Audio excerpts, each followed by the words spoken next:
yo creo que además de ver lo que es el entorno económico y la política económica, también este espacio nos ha puesto sobre la mesa la necesidad de corregir muchas cosas que tienen tiempo. Lamentablemente se han hecho algunas y otras no.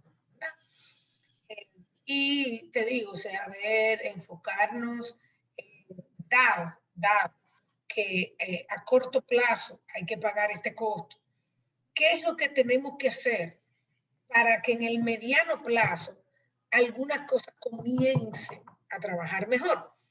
Y en este caso los gobiernos sí están muy conscientes de que son fundamentales esas reformas microeconómicas que van directo a mejorar la calidad de vida de la población de menos ingresos. Y la están acelerando y las van a acelerar, Andy, porque el sabor amargo, es cierto que estamos en un proceso de transición, es cierto que las economías van a comenzar a recuperarse, pero ¿tú sabes lo que es cierto, Andy? Que muchas empresas se han dado cuenta de su real nivel de productividad. Y aunque tú retomes el mismo nivel de producción, el empleo se va a ver afectado. Porque muchas empresas que trabajaban con 60 se dieron cuenta que con 40, virtual, con tecnología, o sea, esta transformación tecnológica, una transformación que trae un reto a nivel de los empleos regularmente, del empleo de baja productividad y por ende de la calidad de vida de esa sociedad. Dado eso, los gobiernos, en el caso particular del gobierno de la República Dominicana, los gobiernos de la República Dominicana, es muy importante comenzar a hacer aquellas reformas de sectores que son fundamentales y que afectan sobre todo a esta clase, ¿verdad? Que los emplean, que mejoran su calidad de vida, que aceleran los niveles de inclusión, etc. Y uno de esos sectores que tiene múltiples bondades es el sector transporte, tanto el sector transporte urbano como el sector, obviamente, el transporte interurbano. En ese caso, el sector transporte ha venido, la tecnología llegó al sector transporte. La tecnología llegó a través de estas plataformas como Cabify, como Uber, donde claramente en la parte de transporte privado de pasajeros, como la parte de taxi, los temas de Uber, obviamente ha comenzado a impactar este sector. Ahora bien, no ha llegado al transporte masivo de pasajeros, ¿verdad?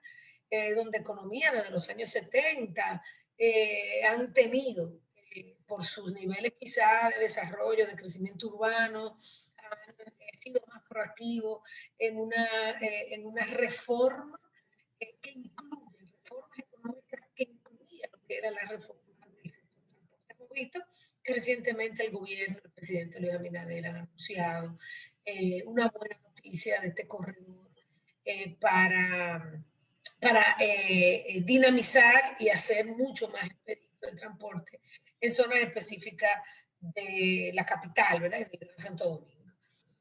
Recuerdo, Andy, que hace aproximadamente 6 años, quizá luego hace 4 años, hicimos un programa completo acerca de lo que sería una reforma efectiva del transporte urbano y del transporte de pasajeros en zonas más metropolitanas como la zona del Distrito Nacional, que son los que tienen los grandes retos, y Santiago. Andy, cuando nosotros hicimos ese programa, Santiago no estaba como estaba hoy. Ya hoy tú ves en las redes sociales el caos o el inicio de esa acumulación de transporte. Yo tenía años que no iba a Santiago, fui el año pasado, antes de la pandemia, y me quedé con la boca abierta cuando yo fui víctima de un tapón inmenso en el centro de Santiago. Y esa es una de las reformas que, como decíamos, es una reforma que impacta significativamente la vida de aquellos que utilizan más fuertemente el transporte interurbano, además de que impacta los niveles de mortalidad. Veíamos como nosotros éramos uno de los países que teníamos un nivel de mortalidad por los accidentes más altos, que impacta los niveles de contaminación, que adecenta la vida de la población que usa este tipo de transporte, entre otras cosas, que eficientiza, que formaliza el sector. Uno de los sectores más informales que tiene la economía dominicana es el de transporte de pasajeros, el transporte urbano de pasajeros. El sistema que nosotros teníamos, que voy a resumirlo muy rápidamente, del que hablábamos, donde se están haciendo las reformas en todos los países, una de las grandes temas que tiene es que no solamente formaliza el sector de la autoridad fiscal, formaliza a los inversionistas del sector o a los inversionistas del sector transporte, pero formaliza el empleo. Gran parte de los trabajadores del sector transporte están totalmente fuera de la seguridad social. Y tiene que venir el Estado Dominicano, como lo ha hecho muy efectivamente en los últimos meses, que ha tomado gran parte, ha incluido más personas en lo que son los seguros, como SENASA, este tipo de cosas. Pero al final, lo que tú te preguntas es, bueno, pero ¿es más eficiente hacerlo así? ¿O es más eficiente agarrar y comenzar a formalizar sectores que esta gente comience a cotizar en un sistema normal? Hablamos en aquel momento de que ya República Dominicana obviamente tenía lo que era el metro, ¿verdad? Y las principales líneas del metro ya estaban o diseñadas, o obviamente ya implementadas. Y decíamos cómo el metro, una de las grandes desventajas que tienen los metros son grandemente deficitarios, en primer lugar. Es un subsidio constante, requieren de unas inversiones iniciales significativas, y obviamente además requieren de una intervención humana fuerte para el medio ambiente también. Y hablábamos de lo que son los sistemas de BRT y de las líneas de conexión en las principales avenidas de estas zonas metropolitanas, que eran en este caso el Gran Santo Domingo y Santiago. Y veíamos cómo esto era un tema integral donde tú, en primer lugar, lo que hacía era, hoy existía un tema social importante, los sindicatos, que estaban real y efectivamente dentro de su nivel de organización, porque lo tienen. Ahí tú tenías, por ejemplo, los dueños de ruta. Entonces ya tú tenías lo que se llamaba una red, que era un empresario del sector transporte. Aunque no hay regulación sobre la calidad de ese transporte, de cómo se entran 7 personas en una guaguita, en un auto, de vehículos que son de gas, vehículos que están contaminando de gasolina, muy viejos, en muy malas condiciones, rutas que se interponen, que tú tienes una ruta sobre otra muchas veces, problemas dentro del sector. Y lo que decíamos, mira, lo primero que tú tienes que hacer es organizar a estos empresarios de transporte y con ellos organizar todo el sistema de ruta, interconectando todas estas rutas con lo que ya existe del metro y haciendo que las personas, pues obviamente, puedan comprar rutas completas. Tú te subes en un carro público en un momento, luego te suben un bus Rapid Transit, que hablábamos que es el BRT, que son estas guaguas que van por encima, pero que tienen un carril dedicado, que inclusive van a tener sus luces, ¿verdad? O sea, van a tener su semáforo en algunos lugares, que van a tener paradas específicas y que obviamente no van a tener que transitar por todo el caos. Entonces tú tienes alimentadoras, tu BRT, tu metro, y hoy, así como tú compras una tarjetita del metro, entonces ahí viene la otra gran reforma, es comprar tu ruta de acceso a la ruta completa, desde el carro que te recibe para las alimentadoras o la guaguita que recibe para la alimentadora, hasta obviamente el BRT, incluyendo también el metro. Entonces tú sales de tu casa, lo mejor de esto es que tú por ahí puedes dar subsidios focalizados a través de esta tarjeta de transporte que existen en todo el mundo, y tú simplemente mensualmente inclusive te puedes programar mejor. Pero lo mejor de todo esto es que estos son sistemas donde, en primer lugar, tú reconoces el valor que tienen los empresarios actuales con las rutas que tienen.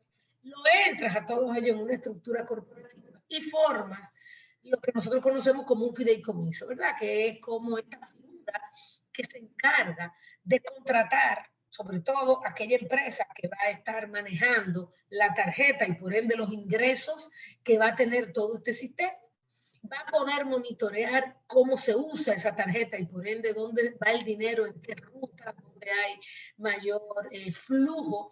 De hecho, al tú poder saber exactamente cómo la gente se está moviendo, los niveles de publicidad, tú vas a tener un ingreso adicional porque tú vas a poder vender publicidad de que la gente es como ha pasado en Estados Unidos cuando tú te montas en el metro o cuando tú te montas en un BRT en otras ciudades, que estos sistemas de transporte, tanto dentro como fuera, venden también temas de publicidad.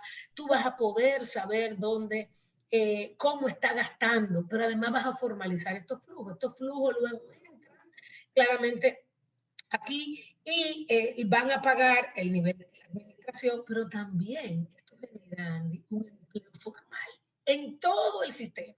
Tú vas a tener que hacer una inversión inicial. Esa inversión inicial, el mismo fideicomiso emite deuda para poder comprar estas unidades que son a gas natural, que son mucho más eficientes, mucho más conscientes medioambientalmente, mucho más amables con el medio ambiente. Y esa inversión inicial, obviamente, tú la vas a tener que ir a repagar.